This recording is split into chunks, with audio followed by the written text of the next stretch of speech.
വിവാഹപ്രായമെത്തിയ മക്കളെ എത്രയും പെട്ടെന്ന് കെട്ടിച്ചേക്കണം, വിവാഹം കഴിച്ചു കൊടുക്കണമെന്നാണ് ഖുതുബയിൽ നിങ്ങൾ ഓർമ്മപ്പെടുത്തിയിട്ടുള്ളത്. ചെറുപ്പക്കാർക്കൊക്കെ പെണ്ണ് കിട്ടാത്ത ഒരു പ്രതിസന്ധി വളരെ രൂക്ഷമായിട്ടുണ്ടല്ല, എല്ലാ സ്ഥലത്തും ഉണ്ട്. അപ്പം അതിനൊരു പരിഹാരം നമുക്ക് വേണ്ടേ? എന്താണ് അതിന് പരിഹാരം? ശരിക്കും പറഞ്ഞാൽ പെൺകുട്ടികളെ നേരത്തെ കെട്ടിച്ചു കൊടുക്കുന്നതിനാണ് നമ്മുടെ കിതാബ് നോക്കുമ്പോൾ ആൺകുട്ടികളെ കെട്ടിച്ചു കൊടുക്കുന്നതിനേക്കാൾ ഏറെ പ്രാധാന്യം കൊടുത്ത് കാണുന്നത്. ഉംദന്റെ സർഹ് ഫൈദുൽ ഇലാഹിൽ മാലിക് എന്നൊരു കിതാബുണ്ട്.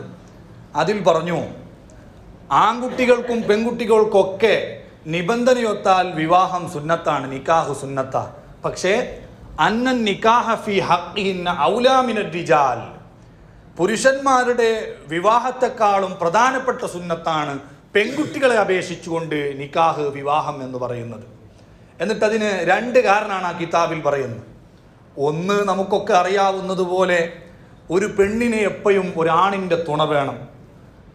ചെലവഴിക്കുന്ന, അവളെ പോറ്റുന്ന, സംരക്ഷിക്കുന്ന ഒരാളെ ആവശ്യം ഉണ്ട്.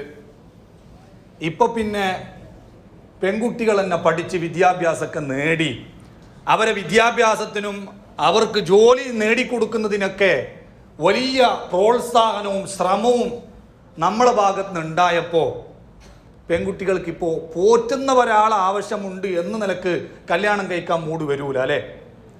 ഈ സ്ത്രീ വിദ്യാഭ്യാസത്തെയും അവരെ ജോലിക്ക് വേണ്ടിയും നമ്മൾ ഇങ്ങനെ മോട്ടിവേഷൻ ചെയ്തപ്പോൾ അതിനെ കൊണ്ടുണ്ടായ വലിയ ഒരു ദൂഷ്യഫലമാണ് പെൺകുട്ടികൾക്ക് വിവാഹത്തിനോട് താല്പര്യം ഇല്ലാണ്ടായിപ്പോയി എന്നത്. അതൊരു യാഥാർത്ഥ്യമല്ലേ? എല്ലാവർക്കും മനസ്സിലാവുന്നതാണ്. ശരിക്കും ഈ പുരുഷന്മാർക്ക് ഡിമാൻഡ് ഉണ്ടാവുന്ന, പുരുഷന്മാർക്കൊരു പ്രാധാന്യം ഉണ്ടാവുന്നത് എപ്പോഴാണ്? അർരിജാലു ഖവ്വാമൂന അലൻ നിസാ, സ്ത്രീകളെക്കാൾ പുരുഷന്മാർക്ക് മേൽക്കോയ്മയുണ്ട് എന്ന് പറഞ്ഞിട്ട് അല്ലാഹു തആല കുറച്ചപ്പുറത്ത് പറയുന്നുണ്ട്, വബിമാ അൻഫഖൂ മിൻ അംവാലിഹിം, പുരുഷന്മാർ അവരുടെ സമ്പത്തിൽ നിന്ന് സ്ത്രീകൾക്ക് ചെലവിന് കൊടുക്കുന്നു എന്നതുകൊണ്ടാണ് പുരുഷന്മാർക്കൊരു മഹത്വം. അപ്പോഴാണ് പുരുഷന്മാർക്ക് ഡിമാൻഡ്. ഈ പെൺകുട്ടികൾക്ക് തന്നെ വരുമാന മാർഗം നമ്മൾ ഉണ്ടാക്കി കൊടുത്തപ്പോൾ പുരുഷന്റെ ഡിമാൻഡ് ഇടിഞ്ഞു. അപ്പോഴാണ് പെൺകുട്ടികൾക്ക് പിന്നെ വിവാഹമൊന്നും വേണ്ട, ഇങ്ങനെ ജീവിച്ചു തീർന്നാൽ മതി എന്നുള്ളൊരു ചിന്ത വന്നുപോയത്. അതിന് നമ്മൾ തന്നെയാണ് ഏറ്റവും പ്രധാനപ്പെട്ട ഉത്തരവാദികൾ. രണ്ടാമതായിട്ട് ആ കിതാബിൽ പറയുന്ന മറ്റൊരു കാരണം, വലിശിദ്ദത്തി മൈലിഹിന്ന ഇല റിജാൽ, സ്ത്രീകൾക്ക് പുരുഷന്മാരോടുള്ള ആകർഷണീയത, അട്രാക്റ്റ് എന്നൊക്കെ പറയുന്നുണ്ടല്ലോ, അത് വളരെ കൂടുതലാണ്. ധാരില്ല എന്ന് പറഞ്ഞിട്ട് നിഷേധിച്ചിട്ടും കാര്യമല്ല, പെൺകുട്ടികൾക്ക് ആൺകുട്ടികളോടുള്ള ആകർഷണീയത വളരെ ശക്തമാണ്. അതുകൊണ്ടാണല്ലോ പെൺകുട്ടികളെല്ലാം പോയിട്ട് പ്രണയക്കെണിയിൽ പെട്ടുപോകുന്നത്. അറബികൾക്കിടയിൽ ഒരു ചൊല്ലുന്നുണ്ട്, വഖദ് വറദ എന്ന് പറഞ്ഞിട്ടാണ് ആ കിതാബിൽ പറയുന്നത്. പഴമക്കാരിൽ നിന്ന്, മഹാന്മാരിൽ നിന്നൊക്കെ വന്നിട്ടുണ്ട്, ലൗലാ അന്നല്ലാഹ അർഖാ അലൈഹിന്നൽ ഹയാ ലബരിക്ന തഹത റിജാലി ഫിൽ അസ്വാഖ്, പെൺകുട്ടികൾക്ക് അല്ലാഹു തആല നാണം, ലജ്ജ എന്ന് പറയുന്ന ഒരു സംഗതി കൊടുത്തിട്ടില്ലായിരുന്നുവെങ്കിൽ പബ്ലിക്കായിട്ട് ടൗണുകളിൽ വരെ പെൺകുട്ടികൾ അവരുടെ നിയന്ത്രണം വിട്ട് പലതും പുരുഷന്മാരുടെ മുന്നിൽ വെച്ച് കാട്ടിയേനെ എന്ന് പഴമക്കാർ പറയലുണ്ടായിരുന്നു എന്ന് പറഞ്ഞിട്ട് ആ കിതാബിൽ പറയുന്നുണ്ട്. എന്ന് പറഞ്ഞാൽ പൊട്ടിത്തെറിക്കാൻ മാത്രം അവർക്ക് പുരുഷന്മാരുടെ മുന്നിൽ പുരുഷന്മാരോട് ആകർഷണീയതയുണ്ട്, പിന്നെ ലജ്ജ കൊണ്ട് അതൊന്നും പുറത്തു വരാത്തതാണ്. ലജ്ജ ഇല്ലാത്തവരെല്ലാം പുറത്ത് കാണിക്കുന്നുണ്ട്. ഇപ്പം ലജ്ജ കുറഞ്ഞത് കൊണ്ട് തന്നെ മാന്യന്മാർക്കൊരു ട്രെയിനിലോ ബസ്സിലോ കയറാൻ പോകുന്നില്ല. ജിനല്ലാത്തതിൻ്റെ മുഖദ്ദികൾ മുഴുവനും നടക്കുക, എന്തെല്ലാം കുൽസിതങ്ങൾ നമ്മൾ കാണണം. ഒരു മണിക്കൂർ ബസ് യാത്ര ചെയ്യുമ്പോൾ, ഒരു മണിക്കൂർ ട്രെയിൻ യാത്ര ചെയ്യുമ്പോൾ. അതെന്താ? അത് ഹയാ ഇല്ലാത്തത് കൊണ്ടാണ്. അതിൽ നിന്നൊക്കെ പഴമക്കാർ പറഞ്ഞ ആ ഒരു യാഥാർത്ഥ്യം നമുക്ക് മനസ്സിലാവുന്നുണ്ട്. പുരുഷനോട് സ്ത്രീകൾക്ക് അങ്ങേയറ്റത്തെ മയിലുണ്ട്, ആകർഷണീയതയുണ്ട് എന്നത് മനസ്സിലാവുന്നുണ്ട്. ഇപ്പോൾ കുറച്ച് ദിവസം മുമ്പ് ഒരു പരിചയക്കാർ പിന്നെ ഏതെങ്കിലും നല്ല ഭ്രാന്ത് മാറ്റുന്ന തങ്ങന്മാരുണ്ടോ എന്ന് ചോദിച്ച് അന്വേഷിച്ച്, അപ്പോൾ ഒരു പെൺകുട്ടിക്ക് ഭ്രാന്തായതാ, മാറ്റാൻ വേണ്ടി തങ്ങന്മാരെ തിരഞ്ഞെടുക്കുക. അപ്പോൾ എന്താ ഭ്രാന്തായത്? ഓള് ഡിഗ്രി പഠിക്കാമെന്ന് ഏതോ ഒരു ചെക്കനുമായിട്ട് പ്രണയത്തിലായി, ഓളെ തേച്ചു പോയെന്ന് ഞാൻ വയസ്സായ ആളുകൾക്ക് മനസ്സിലാവില്ല. അതായത് ഇട്ടിട്ട് പോയപ്പോൾ പെണ്ണിന് ഇത് താങ്ങാൻ കഴിയാതെ ഭ്രാന്തായതാണ്. ഇപ്പോൾ ഈ പെൺകുട്ടികൾക്ക് പുരുഷന്മാരുമായിട്ടുള്ള ഒരു മാനസിക അടുപ്പം ഇട്ടിട്ട് പോകുമ്പോഴത്തേക്കും ഭ്രാന്താവാൻ മാത്രം, അപ്പം അതിന് മാത്രം അവർക്ക് ആൺകുട്ടികളോട് ശക്തമായ താല്പര്യമുണ്ട് എന്നത് ഒരു യാഥാർത്ഥ്യമാണ്. ഇതെല്ലാം സൃഷ്ടിച്ച റബ്ബിന് മനസ്സിലാവല്ലോ. അല്ലാഹു തആല ഇതെല്ലാം മനസ്സിലാക്കിയിട്ട് തന്നെയാണ് നമ്മളോട് പറഞ്ഞത്. നബി സല്ലല്ലാഹു അലൈഹി വസല്ലം തങ്ങൾ പറഞ്ഞു, ഇദാ ഖതബ ഇലൈക്കും മൻ തറല്ലൗന ദീനഹു വ ഖുലുഖഹു ഫസവ്വിജു, നിങ്ങൾക്ക് ദീനീബോധമുള്ള നല്ല സ്വഭാവമുള്ള ഒരു പുതിയാപ്ലന്റെ അന്വേഷണം വന്നാൽ ഉടനെ നിങ്ങൾ കെട്ടിച്ചോക്കൂ. നിങ്ങൾ മുന്നും പിന്നും ആലോചിക്കേണ്ട. നിങ്ങൾ നല്ല അനുയോജ്യരായ ഭർത്താക്കന്മാരുടെ അന്വേഷണം വന്നിട്ടും പെൺകുട്ടികളെ കല്യാണം, വിദ്യാഭ്യാസം, ജോലി എന്നൊക്കെ പറഞ്ഞിട്ട് നീട്ടി കൊണ്ടുപോകുമ്പോൾ അതിൻ്റെ പിന്നാലെ വലിയ ദുരന്തങ്ങൾ ഉണ്ടാകും, വലിയ നാശങ്ങൾ ഉണ്ടാവും, വലിയ നഷ്ടങ്ങൾ ഉണ്ടാവും, വലിയ ഫിത്തന ഉണ്ടാവും. എന്താ ഈ ഫിത്തന? മിസ്കാത്തിന്റെ ശറഹിൽ തീബി റഹിമഹുല്ലാഹ് പറഞ്ഞു, ആ ഫിത്തനന്റെ ഉദ്ദേശം അത് സിനയാണ്. വ്യഭിചാരം വല്ലാണ്ട് നടക്കും. പെൺകുട്ടികളെയും ആൺകുട്ടികളെയും വിവാഹപ്രായം എത്തിയിട്ടും നിങ്ങൾ കെട്ടിച്ചു കൊടുത്തിട്ടില്ലെങ്കിൽ. ഉമർ ഖത്താബ് തങ്ങൾ പറഞ്ഞത് ഇയാഉലുദ്ദീൻ ഗസാലി ഇമാം പറഞ്ഞല്ലോ, കല്യാണം കഴിക്കാതെ നടക്കുന്നവർ രണ്ട് ടീമാ. ഒന്നിരിക്കൽ ആജിസാണ്, കുറേ ചെറുപ്പക്കാരുണ്ട്, കല്യാണം കഴിക്കണം എന്ന് ആഗ്രഹമുണ്ട്, പക്ഷെ പെങ്ങന്മാരൊക്കെ ഒരുപാട് ബാക്കിയുണ്ട്, അതുകൊണ്ട് മംഗലം കഴിക്കാനുള്ള ഒരു സാഹചര്യമില്ല, അശക്തതയാണ്. മറ്റൊന്നോ ലാ യംനഉക മിനൻ നിക്കാഹി ഇല്ലാ അജ്ദുൻ ഔ ഫുജൂർ, മറ്റൊന്ന് പാച്ചത്തെമ്മാടിത്തരം. പെണ്ണ് കെട്ടിയാൽ അല്ലെങ്കിൽ പെണ്ണിനൊരു പുതിയാപ്പള്ളം കിട്ടിയാൽ പിന്നെ ഓള് ഒരാളെ കൺട്രോൾ ആയല്ലോ, ഒക്കെ ഒരു പഞ്ചായത്തായിട്ട് ഇങ്ങനെ നടക്കണം. എല്ലാവർക്കും ഓളെ കാണണം, എല്ലാവർക്കും ഓളോട് ചാറ്റ് ചെയ്യണം, എല്ലാവർക്കും ഓളെ ഫോൺ വിളിക്കണം. ഇങ്ങനെ പച്ച തെമ്മാടിത്തരം ചെയ്യുന്ന ആളുകളായിരിക്കും ഒന്നിരിക്കൽ കല്യാണം കഴിക്കാതെ നടക്കുക, അല്ലെങ്കിൽ അജിസ് കൊണ്ടായിരിക്കുമെന്ന് സയ്യിദുനാ ഉമർ ബിൻ ഖത്താബ്. ഇപ്പൊ ഞാൻ നേരത്തെ പറഞ്ഞതുപോലെ പെൺകുട്ടികൾക്കൊക്കെ ആൺകുട്ടികൾക്ക് താല്പര്യമുണ്ട്. അതിന് നല്ല ഒരു സിസ്റ്റമാണ് ഇസ്ലാം വെച്ചിട്ടുള്ളത്. വിവാഹപ്രായം എത്തുമ്പോഴത്തേക്കും നിങ്ങൾ പെൺകുട്ടികളെ കെട്ടിച്ചു കൊടുത്തോളൂ. പക്ഷേ ഇപ്പൊ വിവാഹം നേരത്തെ നടക്കാത്തത് കൊണ്ട് അവരുടെ ഈ ശക്തമായ ആകർഷണീയത അവർ തീർക്കുന്നത് എങ്ങനെയാ? അവർ ഹറാമായ വിധത്തിൽ പ്രണയവും ഒളിച്ചോട്ടവും അവിഹിതങ്ങളും ചാറ്റിങ്ങും റീൽസുകളും ഇങ്ങനെയൊക്കെ ആക്കിയിട്ട് തീർക്കുക.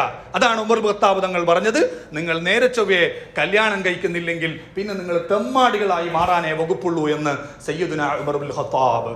അപ്പൊ അതുകൊണ്ട് പെൺകുട്ടികളെ നേരത്തെ കല്യാണം കഴിച്ചു കൊടുക്കുക. പിന്നെ ഇനി കല്യാണം കഴിക്കാൻ സമ്മതിക്കുമ്പോൾ തന്നെ എന്തെല്ലാം ഡിമാൻഡുകളാണ് റബ്ബേ. പുതിയാപ്പിളക്ക് ജോലി വേണം, നല്ല വിദ്യാഭ്യാസം വേണം, അമ്മായിമ്മക്ക് വയസ്സായിട്ടുണ്ടാവാൻ പാടില്ല, പെങ്ങന്മാർക്ക് നിശ്ചിത എണ്ണം വേണം. ഈ കണ്ടീഷനിൽ ഒത്തിട്ട് പുതിയാപ്പിളമാർ എവിടുന്ന് കിട്ടാനാണ്? നബി സല്ലല്ലാഹു അലൈഹി വസല്ലം നമ്മളോട് പറഞ്ഞു കണ്ട, ഇദാ ഖതബ ഇലൈക്കും മൻ തർലൗന ദീനഹു വഖുലുക. രണ്ട് കാര്യം മാത്രം നിങ്ങൾ ശ്രദ്ധിച്ചാൽ മതി. പുതിയാപ്പിളക്ക് നല്ല സ്വഭാവവും നല്ല ദീനീബോധവും ഉണ്ടെങ്കിൽ നിങ്ങൾ ധൈര്യത്തോടു കൂടെ കെട്ടിച്ചോളൂ. നല്ല പുതിയാപ്പെണ്ണെ കാണുമ്പോൾ അങ്ങോട്ട് പോയിട്ട് പെണ്ണ് എന്നെ കെട്ടണം എന്ന് പറയണം, അത് സുന്നത്തുണ്ട് എന്നാണ് ശറഹ് മുസ്ലിമിൽ ഇമാം നവവി തങ്ങൾ പറഞ്ഞത്. എവിടെയാ വിശദീകരിച്ച? ഒരു പെണ്ണ് വന്നിട്ട് നബി തങ്ങളോട് പറഞ്ഞു, നബിയെ ജിഇതു അഹബു ലക നഫ്സി, ഞാൻ എൻ്റെ ശരീരം തങ്ങൾക്ക് സമർപ്പിക്കാൻ വേണ്ടി വന്നതാ, എന്നെ തങ്ങളൊന്ന് കെട്ടണം എന്ന് പറഞ്ഞു. നബി തങ്ങൾ മെയിൻ ചെയ്തില്ല, നബി തങ്ങൾ തല താത്തിയിരുന്നു. അപ്പോൾ അവിടെ അടുത്തന്നെ ഒരു സ്വഹാബി ഉണ്ടായിരുന്നു. അയാൾ പറഞ്ഞു, നബിയെ തങ്ങൾക്ക് ആവശ്യമില്ലെങ്കിൽ എന്നെ കെട്ടിച്ചോളി, ഞാൻ കെട്ടിക്കൊണ്ട്. അദ്ദേഹത്തോട് ചോദിച്ചു, നിന്റെ കയ്യിൽ എന്തെങ്കിലും മഹറുണ്ടോ? മഹറായിട്ട് കൊടുക്കാനൊന്നും ആ സ്വഹാബിയുടെ കയ്യിലില്ല. എന്നാ പെരയെ പോയിട്ട് നോക്കി എന്തെങ്കിലും മഹറായിട്ട് കൊടുക്കാനുള്ളതുണ്ടോ? അയാൾ വന്നിട്ട് പറഞ്ഞു, നബിയെ ഒരു സാധനവും പെരയിലില്ല. ഒന്നുറുവലോ ഹാത്തമം മിൻ ഹദീദ്, പൊന്നും വെള്ളിയൊന്നും വേണ്ട, ഒരു ഇരുമ്പിന്റെ മോതിരെങ്കിലും ഉണ്ടെങ്കിൽ അതെങ്കിലും കൊടുത്തിട്ട് അവളെ കെട്ടിക്കോ. അയാൾ അതിനും കഷ്ടപ്പെട്ട് എവിടെ പോയിട്ട് അയാൾക്ക് ഒരു ഇരുമ്പിന്റെ മോതിരം വരെ സംഘടിപ്പിച്ചു കൊണ്ടുവരാൻ പറ്റിയില്ല. എന്നിട്ട് അയാൾ പറഞ്ഞു, നബിയെ എൻ്റെ ഈ തുണി മാത്രമേ ഇപ്പോൾ ഉള്ളൂ, നിലവിൽ വേറൊരു സാധനം മഹറായിട്ട് കൊടുക്കാനില്ല. അപ്പൊ നബി തങ്ങൾ ചോദിക്കുന്നുണ്ട്, ഹദീസിൽ തന്നെ ഉണ്ട്, നീ തുണി കൊടുത്തിട്ട് കൊടുത്തു കഴിഞ്ഞാൽ ആ തുണി ഓളാ ഉടുക്കല്, നീയാ ഉടുക്കല്, ആടാ ഉടുക്കല്, ഒരു തുണി കൊണ്ട് എന്താ കാട്ടല്?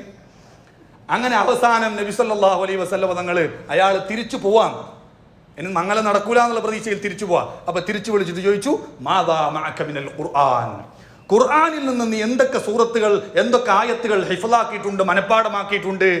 അയാൾ പറഞ്ഞു, നബിയെ ഇന്ന സൂറത്തുകളൊക്കെ എനിക്ക് ഹിഫ്ളുണ്ട്. അപ്പൊ നബി തങ്ങൾ പറഞ്ഞു, എന്നാൽ ഖുർആൻ, നീ പഠിച്ച ഖുർആൻ മഹറാക്കിയിട്ട് നിനക്ക് ഞാൻ അവളെ കെട്ടിച്ചു തന്നു.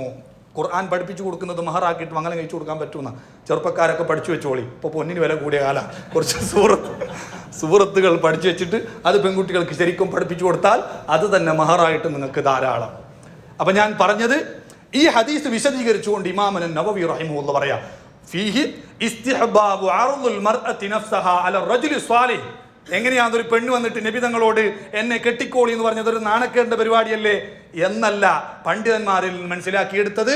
സ്വാലിഹായ ധാർമ്മിക ബോധമുള്ള ചെറുപ്പക്കാർ എന്നെ കെട്ടട്ടെ എന്ന് സ്വയം മുന്നോട്ട് വന്ന് അവൾ സ്വന്തം കാര്യം നിർദ്ദേശിക്കുന്നത്, കെട്ടാൻ ആവശ്യപ്പെടുന്നത് സുന്നത്താണ് എന്ന് ഈ ഹദീസ് വിശദീകരിച്ചുകൊണ്ട് ഇമാം നവവി തങ്ങൾ പറയുന്നുണ്ട്. ഇബ്നു ഹജർ തങ്ങൾ പറഞ്ഞു, അതുപോലെ രക്ഷിതാക്കൾ സ്വാലിഹീങ്ങളായ ചെറുപ്പക്കാരെ കാണുമ്പോൾ, മക്കളുണ്ടെങ്കിൽ ആ മക്കളുടെ കാര്യം അവതരിപ്പിച്ച് സ്വാലിഹീങ്ങളായ ആളെ കൊണ്ട് മകളെ കെട്ടിപ്പിക്കാൻ വേണ്ടി ശ്രമിക്കുന്നത് അത് സുന്നത്താണ് എന്ന് ഇബ്നു ഹജർ തങ്ങൾ തൂഫയിൽ പറഞ്ഞിട്ടുണ്ട്. അപ്പം ഞാൻ പറഞ്ഞതിൻ്റെ ചുരുക്കം, നല്ല ദീനീബോധമുള്ള ചെറുപ്പക്കാരെ കിട്ടുമ്പോൾ നേരത്തെ വിവാഹം കഴിച്ചു കൊടുക്കുക. ഞാൻ അവസാനിപ്പിക്കുന്നു. ഖുതുബയിൽ നിങ്ങൾ ഒരു കാര്യം ഓർമ്മപ്പെടുത്തി. ഹാത്തിമുൽ അസ്വം റളിയല്ലാഹു അൻഹു പറഞ്ഞു, അൽ അജലത്തു മിനശ് ശൈത്താൻ. പൊതുവെ ഏത് വിഷയത്തിലും ധൃതി കൂട്ടുന്നത്, തിരക്കാക്കുന്നത് അത് ശൈത്താനിന്റെ പ്രേരണ കൊണ്ടാണ്. അതുകൊണ്ട് തന്നെ തിരക്കിട്ടിട്ട് ഏത് കാര്യം ചെയ്യുമ്പോഴും അതങ്ങ് റാഹത്തായി കിട്ടൂല. അതേസമയം 5 കാര്യങ്ങൾ അതിൽ നിന്ന് ഒഴിവാക്കിയപ്പോൾ അതിലൊരു കാര്യം എന്താ? തസ്വീജുൽ ബിക്രി ഇദാ അദറകത് കുഫുവൻ. അനുയോജ്യനായ ഒരു ഭർത്താവ് ഒരു പെണ്ണിനിക്ക് കിട്ടിയാൽ അവളുടെ കല്യാണം കഴിച്ചു കൊടുക്കുന്ന കാര്യത്തിൽ നിങ്ങൾ എത്രയും ധൃതി കൂട്ടണം.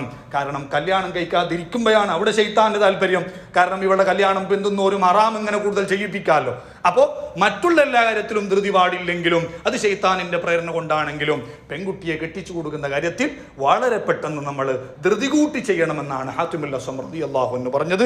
അല്ലാഹു സുബ്ഹാനഹു വ തആല കാര്യങ്ങളെല്ലാം വേണ്ടതുപോലെ ചെയ്യാൻ നമുക്കൊക്കെ തൗഫീഖ് നൽകട്ടെ. അല്ലാഹുമ്മ സ്വല്ലി അലൻ നബിയിൽ മുസ്തഫ.